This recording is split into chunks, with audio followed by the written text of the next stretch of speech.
তোমাদের সাথে আলোচনা করব তোমাদের নবম দশম শ্রেণীর সাধারণ গণিতের বীজগণিতের অনুশীলনী 11 এর 19 নম্বর অঙ্ক।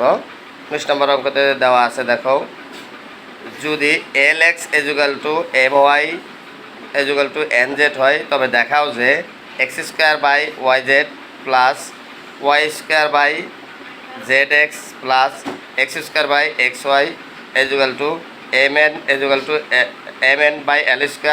Plus nl/m² plus lm plus n²। প্রিয় শিক্ষার্থীবৃন্দ, আমাদের অঙ্কটা আমরা সমাধান শুরু করলাম। এখানে লেখা আছে, দেখো, ধরি। আমরা ধরে লিখলাম lx my nz k, অর্থাৎ lx k।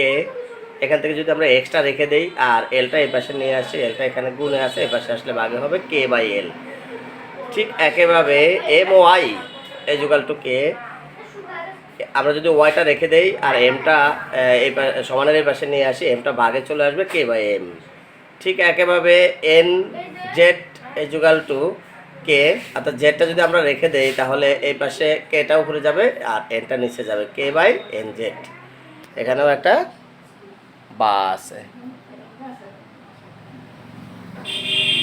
এখন মূল অঙ্কটা আমরা লেফট সাইডে দেওয়া আছে, তোমরা অঙ্কতে দেখছো x² left side x² yz plus y² zx plus z²xy। এখন আমরা মানগুলো বসিয়ে দিই। এখানে আমরা এক্সের মান আমরা উপরে পেয়েছি, এক্সের মান x k/l। এক্সের পরিবর্তে আমরা k/l লিখলাম, x² এর উপরে k² আছে, তাহলে আমরা k/l এর উপরে k²। ওয়াইয়ের মান আছে k/m, জেডের মান আছে k/n, আমরা উপরে বের করে নিয়েছি। মাঝখানে প্লাসের প্লাস, y² এর মান আছে k/m, y এর সাথে স্কোয়ার আছে, তাই k/m এর উপরে স্কোয়ার।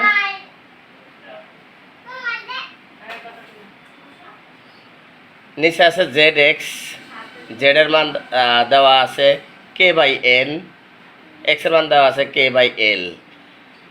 এরপরে দেওয়া আছে জেডের মান দেওয়া আছে k/n, জেডের উপরে স্কোয়ার আছে, আমরা তাই k/n এর উপরে স্কোয়ার দেব, প্লাসের প্লাস, এক্সের মান k/l আর ওয়াইয়ের মান k/m। এই কে এর উপরে স্কোয়ার দিলে k², এল এর উপরে স্কোয়ার দিলে l²। ঠিক একইভাবে নিচে কে গুণ দিলে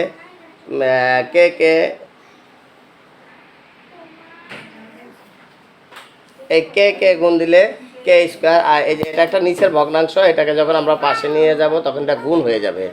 এটা গুণ হয়ে গেলে এই নিচে m আর n গুণ দিলে mn, এই mn চলে যাবে উপরে আর উপরের k² চলে যাবে নিচে।